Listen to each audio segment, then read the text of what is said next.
या गरीब या हुसैन। औज़ु बिल्लाहि मिनश्शैतानिर्रजीम। बिस्मिल्लाहिर्रहमानिर्रहीम। अल्हम्दुलिल्लाहि रब्बिल आलमीन वस्सलातु वस्सलामु अला अशरफुल अंबियाइल मुरसलीन खातिमुन नबीयीन शफीए मुज़नबीन अन्नबिय्यिल मुअय्यद व रसूलिल मुसद्दद मौलाना अबुल क़ासिमिल मुहम्मद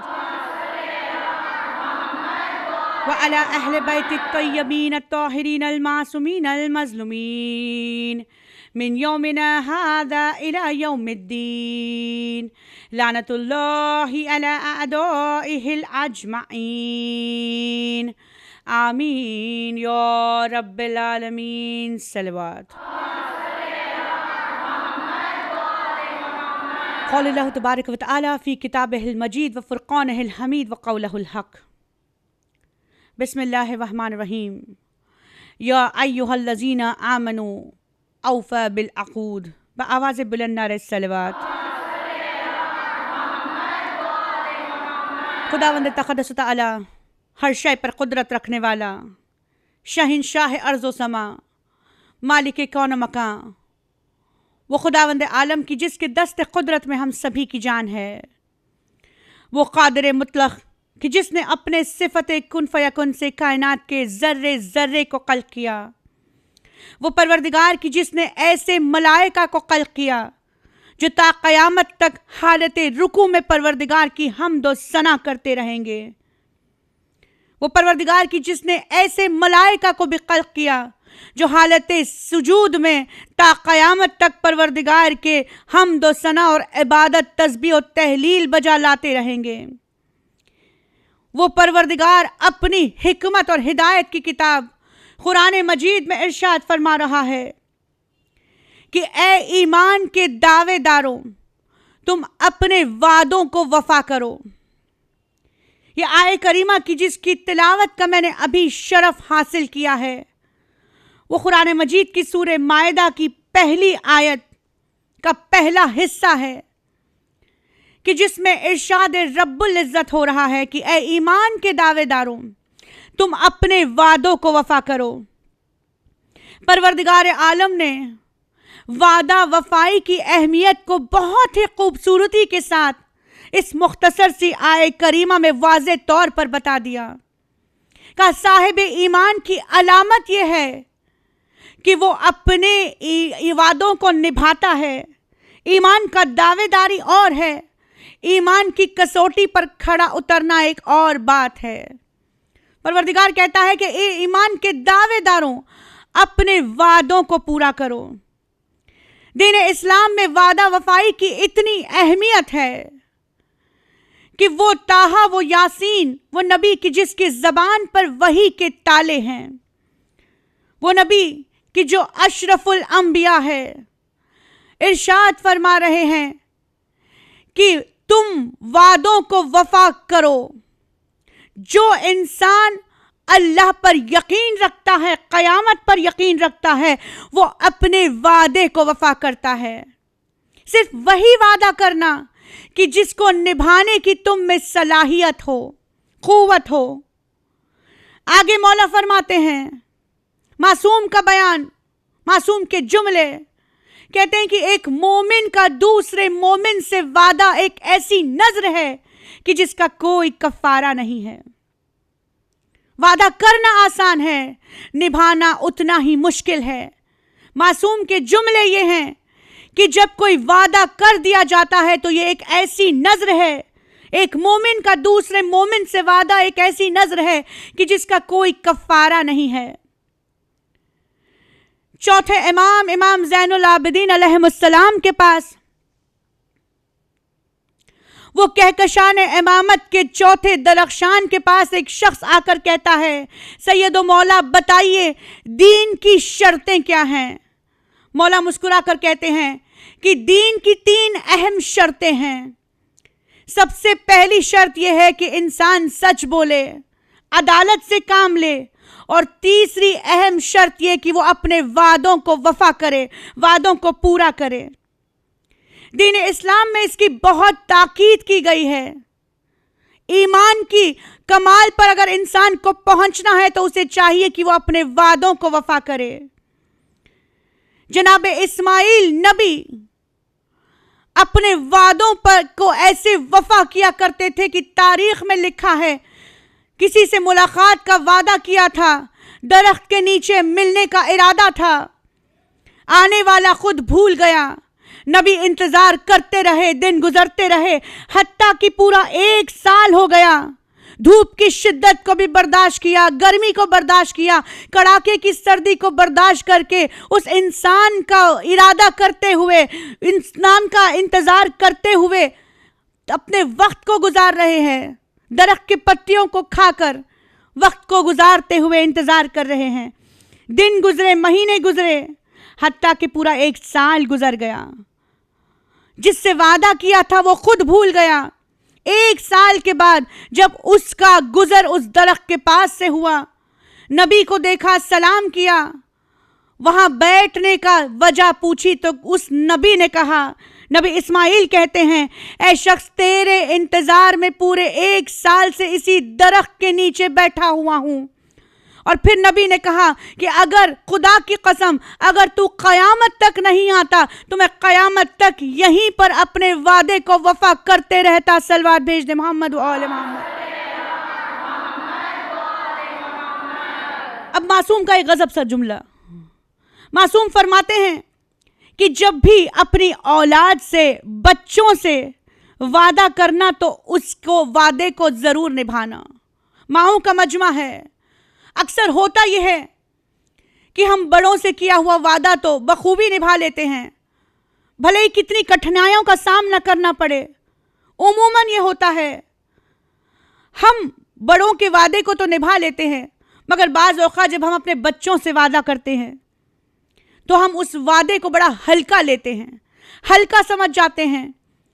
बच्चे को वादा कर दिया मगर वादे को वफा नहीं करते। मासूम फरमाते हैं कि बिलखुसूस जब कोई बच्चे से वादा करो तो उस वादे को ज़रूर निभाना, क्योंकि बच्चे के लिए सारी कायनात उसके माँ बाप होते हैं। बच्चा दुनिया में हर अमल, हर फेल अगर सीखता है तो अपने माँ बाप से, अपने वालिदैन से सीखता है। जब बचपन से वो देखता है कि उसके वालिदैन कभी उससे किया हुआ वादा निभाते नहीं हैं तो वो सिफत उसमें मुंतकिल हो जाती है। मासूम फरमाते हैं कि बिलखुसूस अपने बच्चों से जो वादा करो तो उस वादे को जरूर निभाना। अब ये वादा वफाई की इतनी अहमियत को जब दिमाग और जहन में संभालो तो चलिए एक वादे की तरफ आपको ले चलूं। ये किसका वादा है? ये उस शहजादी का वादा है कि जिसने अपने वादे को इस बखूबी से निभाया, इस खूबसूरती के साथ निभाया कि दफ्तर वफा में आपका नाम सुनहरे अल्फाजों में लिख दिया गया। ये कौन शहजादी है? ये वो शहजादी हैं कि जिसका नाम फातिमा बिनते कलबिया है। दरे अली पर आई, लक़ब उम्मुल बनीन का पाया। ये वो शहजादी हैं, सुना हुआ वाक़या है, साहिब इल्म का मजमा है, मुझे तफसील में नहीं जाना, बस जुमलों पर गौर करते हुए चले जाना। ये वो शहजादी हैं कि जो दर अली पर आई हैं। मौला की ख्वाहिश थी कि एक शजी घराने में आपका अख्द हो ताकि एक शजी बेटा पैदा हो जो आका हुसैन की नुसरत करबला में करे। शहजादी उम्मुल बनीन पहली बार अख्द करके दर सैयदा पर आ रही हैं, दर बतूल पर आई हैं शहजादी। यहाँ पहला कदम न रखा, दरवाजे पर खड़ी हो गई शहजादी उम्मुल बनीन। सबसे पहले तो पलटकर बक़िए में फातिमा को सलाम किया। कायनात की शहजादी को उम्मुल बनीन ने सलाम पेश किया। दस्त बस्ता होकर कहने लगी, ए रसूल के जिगर के टुकड़े, ए मेरी शहजादी, ए कायनात की शहजादी, ए सैयदतुन निसाइल आलमीन, ए बीबी, कभी खुदा न खास्ता ये न समझना कि मैं अली की शरीक हयात बनकर आपके घर आई हूं। शहजादी, आज मैं वादा करती हूं कि मैं आपकी कनीज बनकर आपके दरवाजे पर आई हूं। अगर कल मेरी औलाद भी होगी तो ये भी आपके बच्चों की गुलामी और कनीजी में अपनी जिंदगी को गुजारेंगी।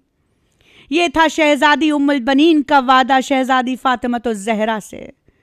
कुर्बान जाए हमारी जानें शहजादी उम्मुल बनीन के उस वादे पर।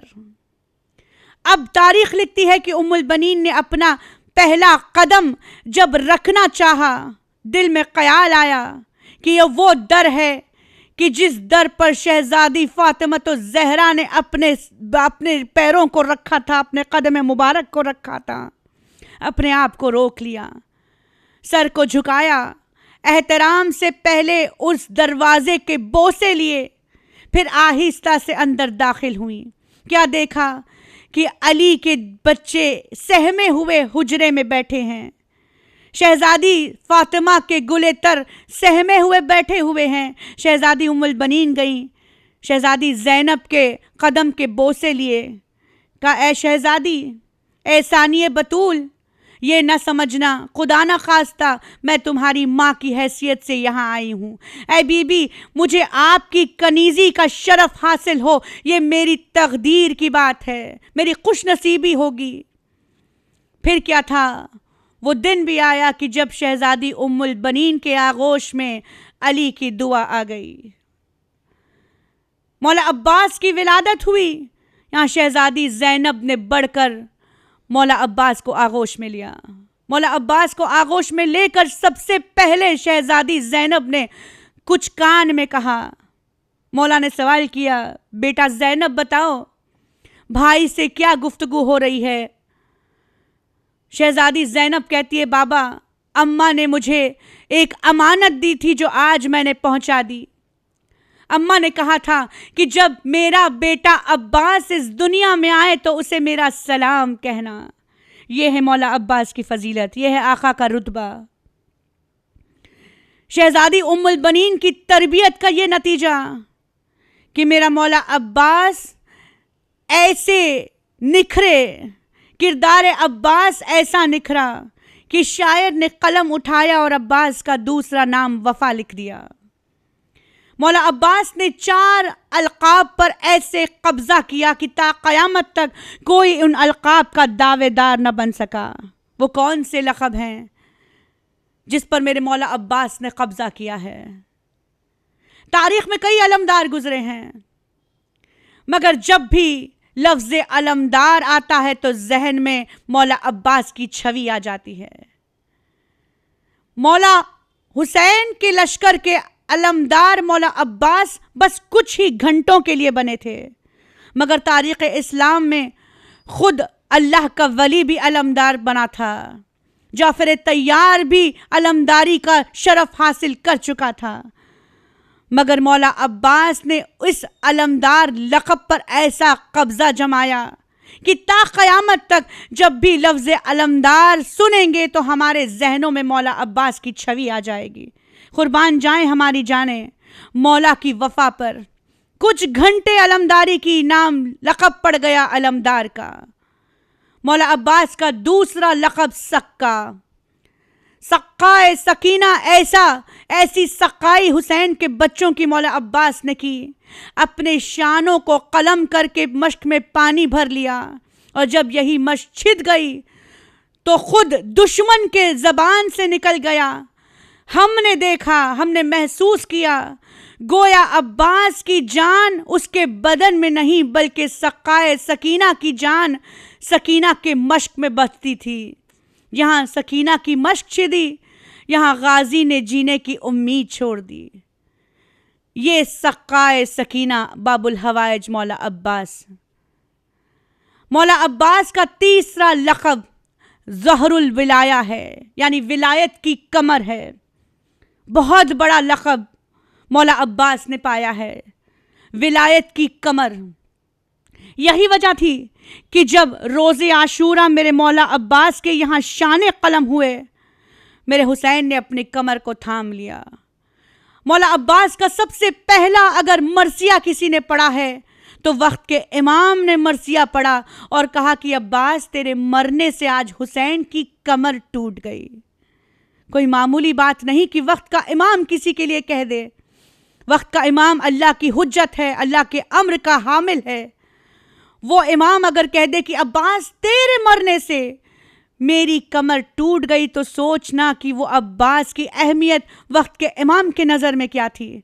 बस बताती चलूं कि मौला अब्बास को ये लक़ब क्यों मिला, क्यों हुसैन ने अपनी कमर को थाम के कहा था कि अब्बास, तेरे मरने से आज हुसैन की कमर टूट गई। जब से मौला अब्बास पैदा हुए हैं, आका हुसैन के साथ साये की तरह रहे हैं। एक लम्हे के लिए भी मौला अब्बास ने आका हुसैन का साथ नहीं छोड़ा। हमेशा आका हुसैन के आगे आगे चला करते थे, हिफाजत के लिए, ताकि दुश्मन की नज़र मेरे मौला तक ना पहुंचे। मौला अब्बास ने 30 सिपाहियों का ऐसा एक फौजी दस्ता तैयार किया था। रिवायत बताती है कि जब मदीने में मेरा मौला हुसैन अपने घर से निकलता था, तो मौला अब्बास का तैयार किया हुआ ये 30 का फौजी दस्ता हुसैन को हल्के में ले लेता था। मेरा मौला हुसैन वो अली की तमन्ना के हल्के में आ जाता था। अली का नूर ऐन अली की तमन्ना के हल्के में आराम आराम से जा रहा है। हल्का घेरा हुआ है। जो दुश्मन हुसैन है, मदीने में बहुत सारे दुश्मन हुसैन थे, मेरे मौला से बुग़्ज़ रखते थे, मगर रावी लिखता है कि इस फौजी दस्ते के होते हुए, गाजी के होते हुए, किसी में ये मजाल नहीं थी कि आका हुसैन की तरफ अपनी नज़रों को उठा कर देखे। ये था मेरा मौला अब्बास का हुसैन के लिए भरोसा, हुसैन के लिए तहफ़्फ़ुज़। मौला हुसैन का साया बनकर अब्बास हर लम्हा मौजूद रहते थे। ये मेरे मौला अब्बास वो हैं कि जिसने एक लम्हे के लिए भी हुसैन को ना छोड़ा। तारीख लिखती है कि मौला हुसैन के हुजरे के करीब मौला अब्बास का हुजरा होता था, जिसके 2 सिरे होते थे, जिसके 2 दरवाजे होते थे। मौला अब्बास के दरवाजे का एक हिस्सा सदर दरवाजे की तरफ खुलता था और दूसरा हिस्सा आका हुसैन के हुजरे में खुलता था। कभी मौला अब्बास सदर दरवाजे पर जाकर पहरा देते, तो कभी आका की हाल दरियाफ्त करने के लिए आका के हुजरे में तशरीफ़ लाते थे। जो ज़ाहिर हैं वो बेहतर जानते हैं, उन्होंने देखा है। परवरदिगार आलम इस फर्श अज़ा के सदक़े में हमें मौला की ज़ियारत नसीब हो सके। खैमेगाह में आज भी मौला अब्बास का ख़ैमे की शबी मौजूद है। मौला अब्बास का खैमा सबसे आगे, सदर दरवाजे के पास मेरे मौला अब्बास का खैमा था। हुसैन का तरफ देखने की किसी में मौला अब्बास के होते हुए मजाल नहीं थी। ये थे मौला अब्बास आका हुसैन के लिए। अब्बास हुसैन के दिल की ढारस थी। यही वजह थी कि जब अब्बास ने जीन को छोड़ दिया, हुसैन ने अपने कमर को थाम लिया। मौला अब्बास का एक और लक़ब गाजी है। गाजी उसे कहते हैं कि जो मैदान में फतह पाले। मौला अब्बास ने रोज़े आशूरा उस फुरात पर ऐसा कब्जा किया था कि ता क़यामत तक इस गाजी का लक़ब पर अब्बास का कब्जा हो गया। मौला हुसैन का वो गाजी, हुसैन का वो अलमदार जब मश्क लेकर गया था, मौला अब्बास ने अपने चुल्लू में पानी लिया, फुरात की तरफ देखकर मुस्कुराकर फुरात के मुंह पर पानी फेंक दिया और कहा कि देख तेरी औकात यही है। ये है मेरे मौला अब्बास, ये है उम्मुल बनीन की तरबियत का असर जो निखर कर मौला अब्बास की शक्ल में आए। हमारी जान कुर्बान जाए उम्मुल बनीन पर, हमारी जान कुर्बान हो शहजादी उम्मुल बनीन की उस तरबियत पर। मेरे मौला अब्बास वो थे। अब्बास के इल्म का ये आलम कि आले मोहम्मद के घराने में आपको फुक़हाए आले मोहम्मद का खिताब मिला। अपने ज़माने के बहुत बड़े फ़क़ी थे मौला अब्बास। अब्बास के इबादत का ये आलम है कि ख़ुद मौला अब्बास की ज़ियारत में हम कहते हैं कि अस्सलामु अलैका या अब्दुस सौलेह। मौला अब्बास को अब्दे सौलेह का लक़ब दिया गया था। वक्त के इमाम ने मौला अब्बास को अब्दे सौलेह का खिताब दिया, तो सोचिए कि मौला अब्बास की इबादत का क्या आलम होगा। इताअत इमाम वक्त का अगर सलीक़ा सीखना है तो मेरे मौला अब्बास से सीख लें। ये वो अब्बास है कि जो बाकमाल होते हुए, शजी होते हुए इताअत इमाम के जौहर रोज़े हश्र दिखा रहे हैं, रोज़े महशर, यानी रोज़े महशर आशूरा महशर से कम रोज़ नहीं। उस दिन मेरे मौला ने इताअत इमाम के बेहतरीन जौहर दिखाए। मौला अब्बास अली की तमन्ना जिसे मांगा ही गया था करबला के लिए, बचपन से मेरे मौला अब्बास को इस बात के लिए तैयार किया गया था कि अब्बास करबला में तुम्हें शुजाअत दिखानी है, अब्बास करबला के लिए अली ने तुम्हें मांगा है।